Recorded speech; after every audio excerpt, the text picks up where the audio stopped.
Welcome to Creepify TV, where the darkest corners of the internet come to life. Using the power of artificial intelligence, we'll delve into the realm of creepypasta, crafting terrifying tales that will haunt your dreams. From abandoned asylums to haunted chat rooms, our AI-powered storyteller will guide you through the most unsettling landscapes of the digital underworld. So, sit back, dim the lights, and let the algorithms of dread transport you to a world of unrelenting terror. Subscribe now, and join us on this journey into the heart of digital darkness. Reverend Marshall Tucker was a godly man. He was fierce behind the pulpit, uplifting the name of the Lord and scolding sinners where they sat. His sermons were often too lengthy, but he had a built-in drive that he called the Holy Ghost, which he claimed spoke through him straight from the throne of God. His reputation as God's right-hand man was notorious in these parts, and any church would have been proud to have had him as their pastor. He was a minister of truth and did not entertain foolishness. He had inspired many in his congregation to act mindfully, and through his perseverance, he had built several churches earlier in his life before his age began to show. In his younger years, he had held many foot-stomping, hand-raising, spirit-shouting, roof-raising revivals. There came a day when Reverend Tucker's life drastically changed. Being a man of God, he was in tune with the world of spirits, both good and evil. He believed in speaking in tongues, laying hands on the sick and expelling demons. He had warned others, imploring them not to mess with the old devil because Satan was real, and unless you knew what you were doing, he would get the best of you before you knew it. He often quoted the Bible verse, "For we are not fighting against human beings but against the wicked spiritual forces in the heavenly world, the rulers, authorities, and cosmic powers of this dark age." The Reverend had endured his share of spiritual warfare against the principalities and powers and the prince of the power of the air and all sorts of demonic forces. Reverend Tucker had been labeled a holy roller or a Pentecostal. He did not care for those labels because they frightened and put off many within the more dignified and conservative aspects of Christianity. Regardless of what others believed about him, he pursued God feverishly, always believing himself to be unworthy of the grace that he had been shown and undeserving of the blessings that had been bestowed upon him. He prided himself on the fact that he was a sinner saved by grace. The Reverend shared his life with his wife, Holly, who adored her husband and shared the same convictions as he did. Their splendid, committed life of church building and unifying congregations came to an abrupt stop one winter day right before Christmas.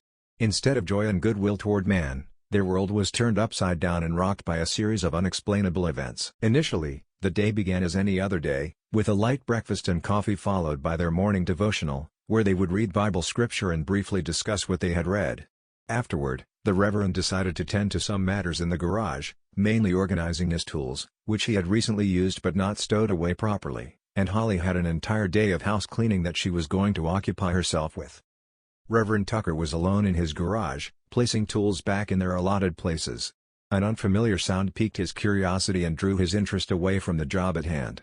The noise was a shuffling, a subdued but audible rattling from across the garage and seemed to have come from a cabinet where he had his long tools such as a weed trimmer, his rakes, hoe, and shovels. He and his wife had only lived in this house for 2 weeks since it was a fixer-upper, and admittedly, he had not explored every nook and cranny. As a matter of fact, as he recalled, he did not initially take a look into this cabinet at all when he decided to put his lawn tools inside of it.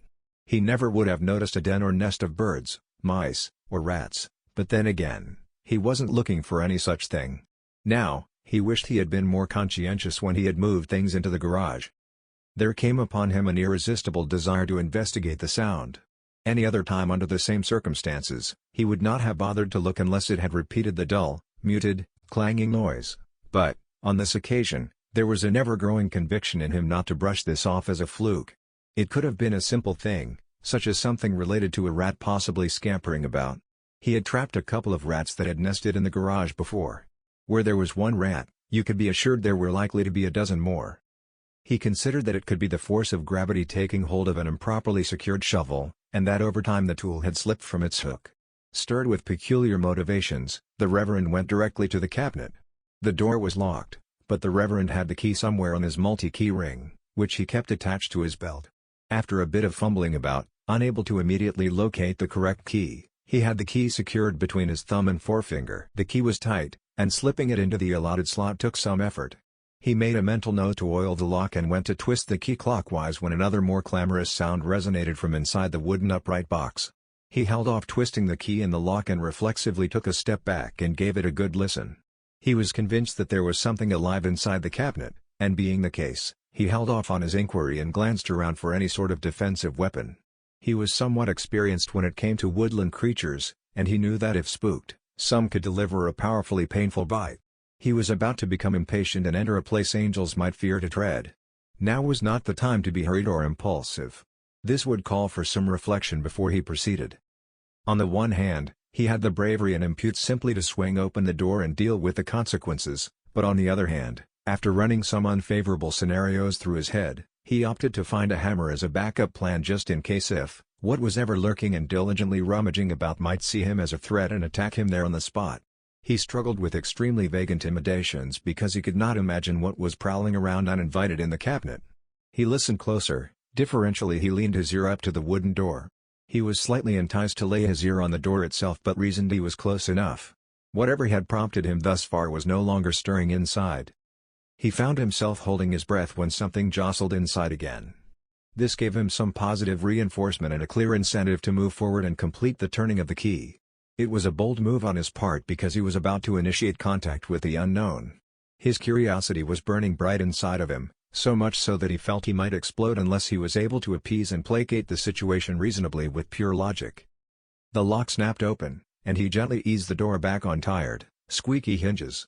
Preparing himself for the worst-case scenario, he tightened his grip on the handle of the hammer, and with artificial boldness and an unshakable curiosity, he tilted his head to one side, allowing the light from the overhead lamp in the garage to shine inside of the tool cabinet. His tools were all in the place where he had remembered hanging them on hooks. Being more acutely aware, he espied a shelf above the tools to which he had paid no mind. He reached up and, with his bare hand, felt around on the shelf, which was higher than his eyesight, and his fingers crossed over a book. He removed it from its dusty hideout and laid it down on the workbench.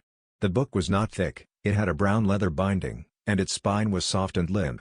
He cleaned away the layer of dust and grit with a handkerchief he was never without, and the cover had an inscription in an unfamiliar language burned into it. He opened the book without taking time to attempt a translation of words he had no knowledge of.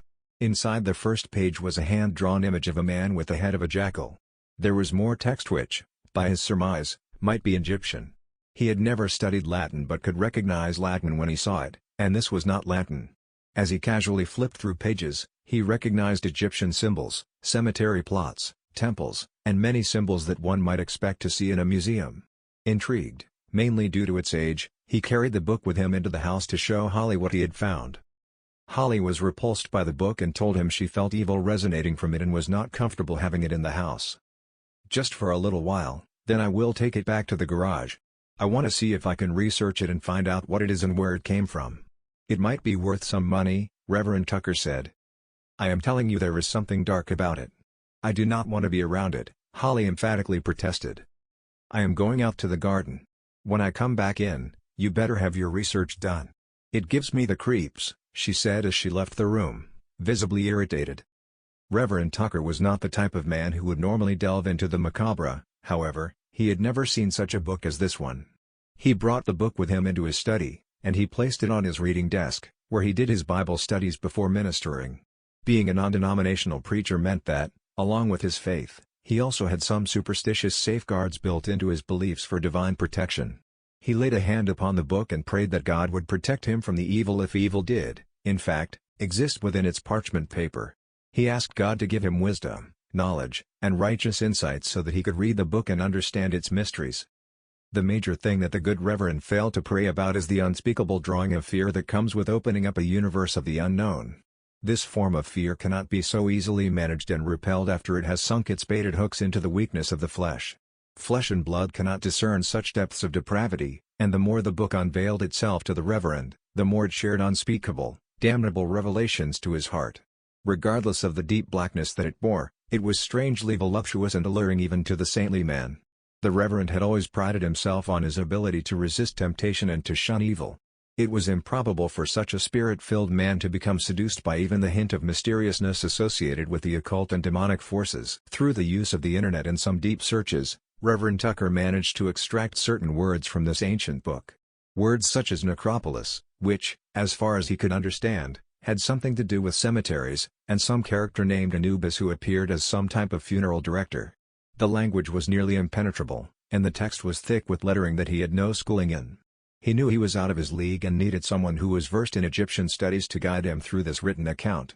He prayed that he would not be condemned for desiring to look further into these writings, but something inside of him was like a magnet pulling from the book. He even considered that he was making this more than it was, and it was plausible that this was a superficial invention intended to throw uneducated minds such as his off. He did not want to be misled or to drop down into a rabbit hole quite impossible to escape, but if this writing contained secrets concerning his enemy, the devil, he certainly wanted to extract them for his own personal use.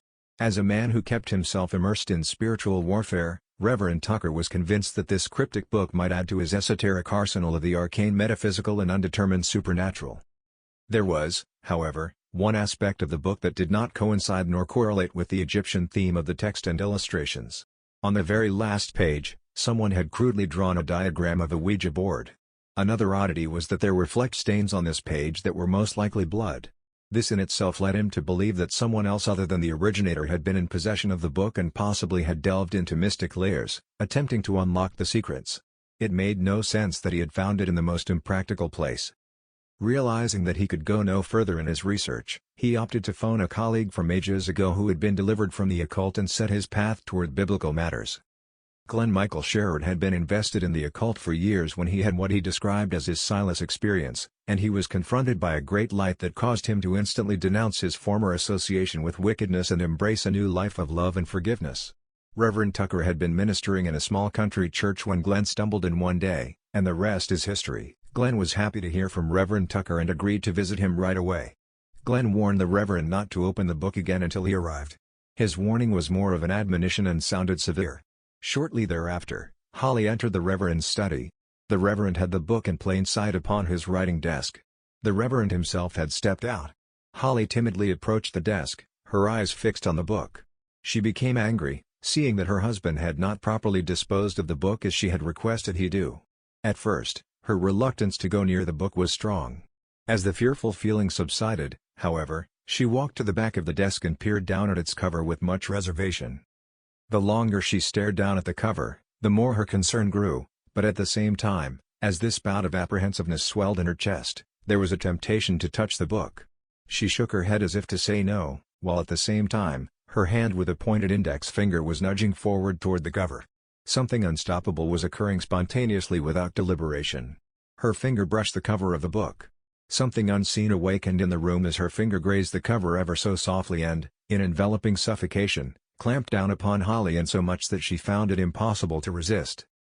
The atmosphere around her grew stagnant, and she would have been hysterical if possible. In a fit of repugnance, she attempted to cry out for help, but she was unable to gather any air whatsoever.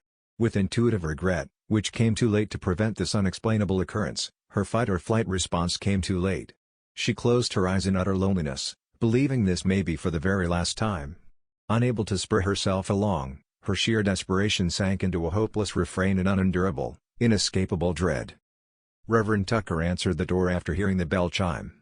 He met Glenn with a smile yet somberly with an abundance of worry on his mind. Glenn was a tall, lean, blond-haired man with a nicely trimmed mustache. He was smartly dressed in a suit jacket and t-shirt, which suited his presentation perfectly. "Good to see you, Marshall," Glenn always called the Reverend by his first name. Marshall and he shook hands, and Glenn was led inside.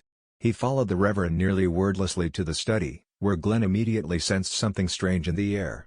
He paused and scanned the room carefully. "Something is off in the room," Glenn alerted the Reverend. "What do you mean?" "I sense a spiritual tension, and it is wound tightly," Glenn revealed, as keen as ever in the spirit realm. There was an airlessness about the room, which Glenn was zeroed in on, but the Reverend was unconscious of this fact. Glenn elaborated. "There is a newness, a primary stench as if a gateway has been opened and something toxic has leaked out, lingering for only a moment then immediately dissipating or retreating back from where it came from. There is a restlessness attached to this room, something unresolved, momentary, yet it has left a trace." Reverend Tucker attempted to connect with the sensation, but he was unable to, not being as incisive as Glenn in such erudite matters.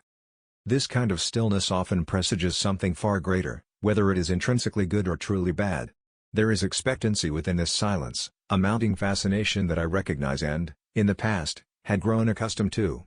Something irresistible has visited this room in your absence. I sense a dreary finality, profoundly cruel in intent and strong enough to try the patience of any virtuous person who came in contact with it.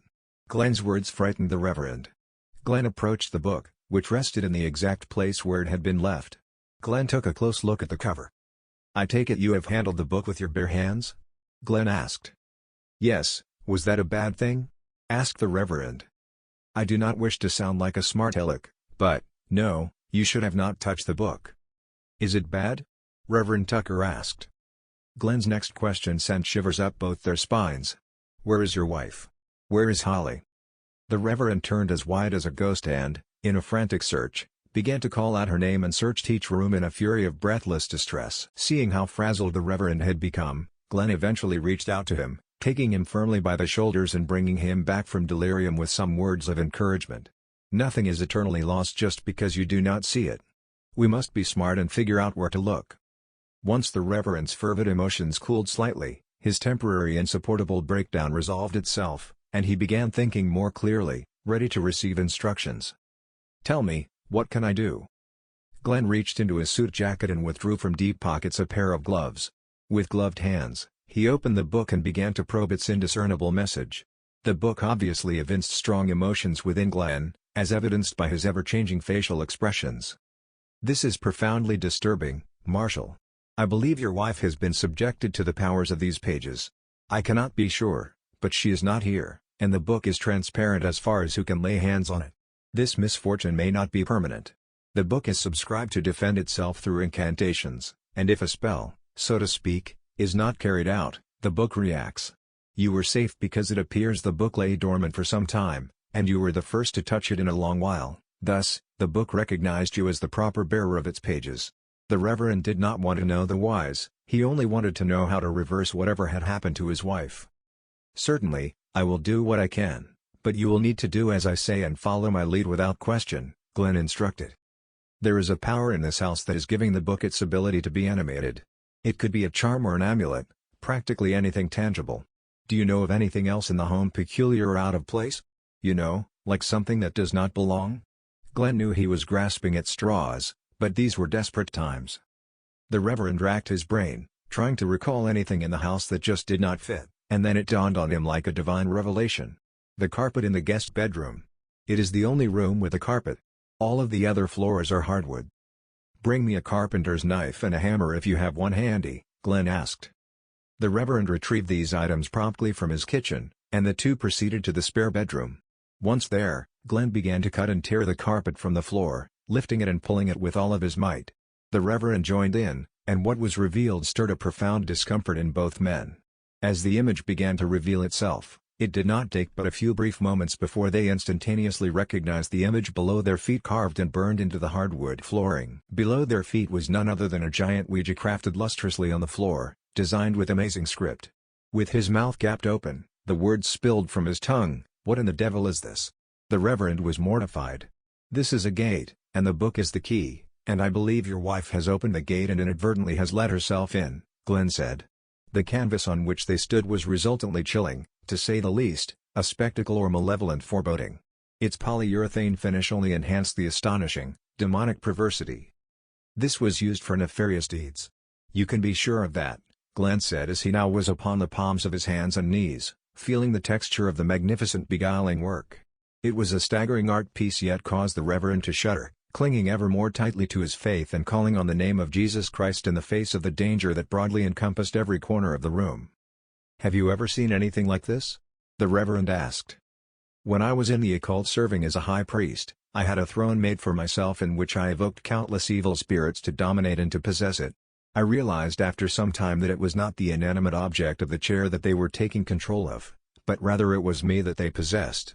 The chair had no power, but there is something remarkable about the written word and the book, which I have realized is a book of the dead or the volumes of reanimation and is part of the Egyptian mythology dealing with Anubis, who resides as the Lord of the Dead or he who is in the place of embalming.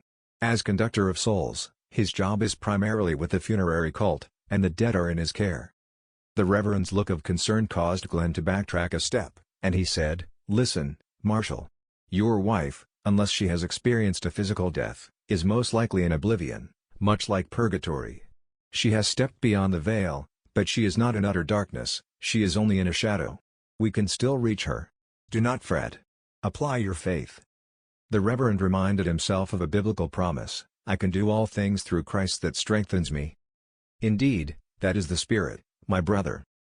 Glenn retrieved the book most confidently from the study and rejoined the Reverend, whose countenance could be best described as downtrodden. The key to unlocking this gateway is understanding the mechanisms in place, and I believe this book has the instructions, if I can decipher them correctly. Stay close to me regardless of what you see. Trust God, Marshall, for He alone has brought us this far. Glenn's optimism was to be commended, but it did not reassure the Reverend, whose declination was visibly obvious. Glenn placed the book on a nightstand and began going through the pages one at a time, meticulously combing over every word, focusing on each symbol in order to unlock its mysteries. Reverend Tucker stood on the outskirts of the Ouija floor in expectation of a trapdoor possibly opening and falling headlong into some inescapable abyss. He was not far off because Glenn began to chant an indistinguishable, interpretable phrase from a page of the book, and the room began to activate. It was working mechanically in the mind of the Reverend like something he had never experienced before.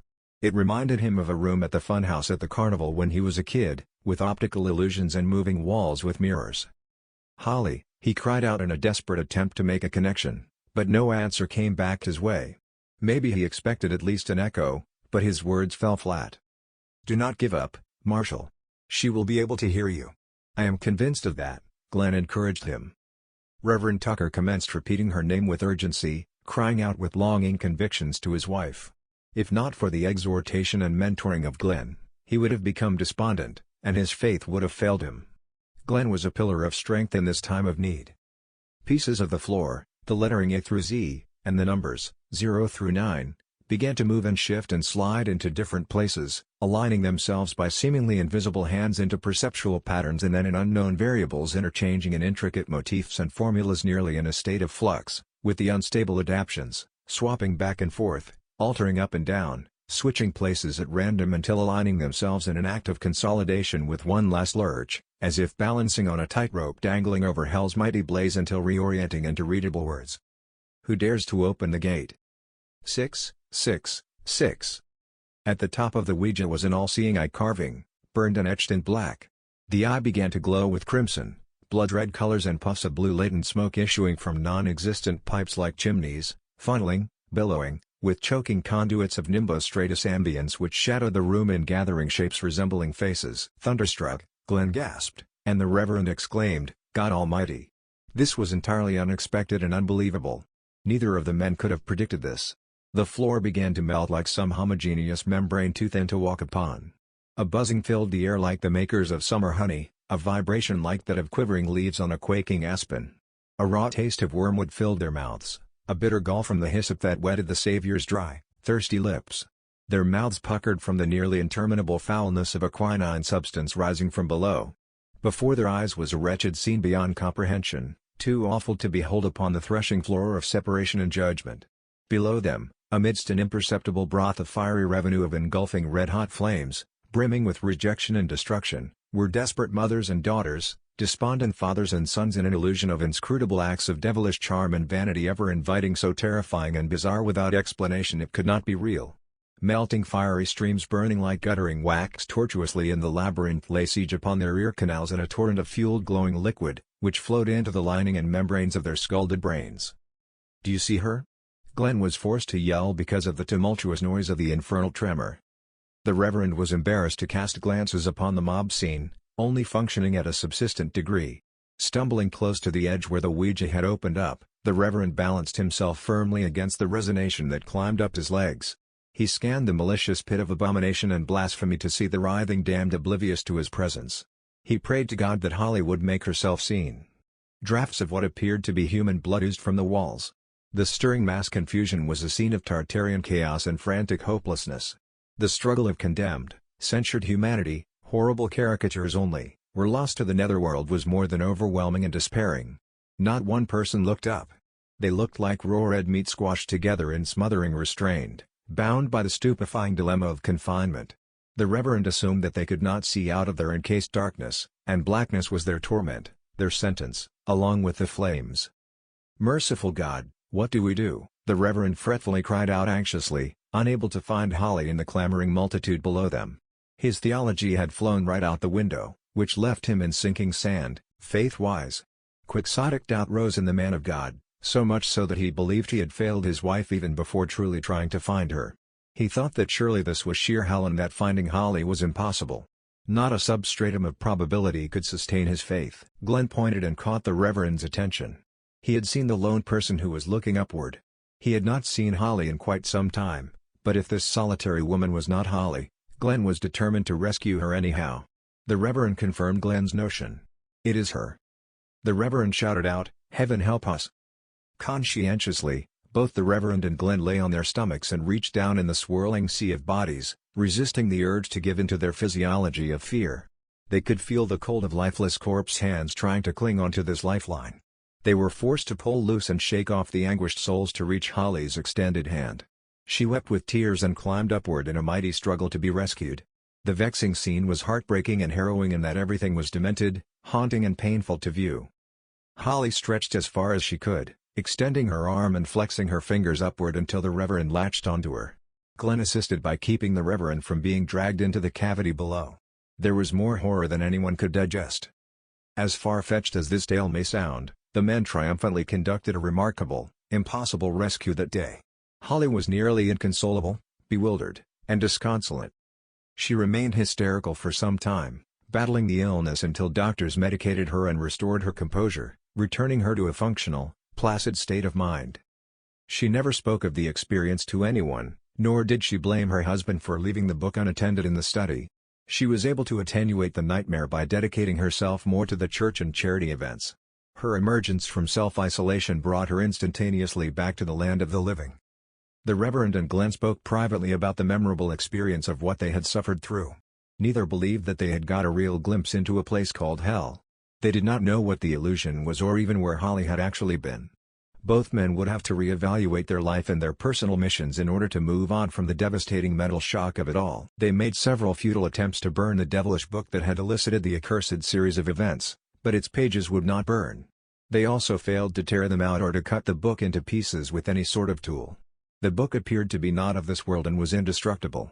While debating on how best to rid the world of the book that they so named the key, they took nail bars and hammers to the Ouija floor and successfully dismantled it.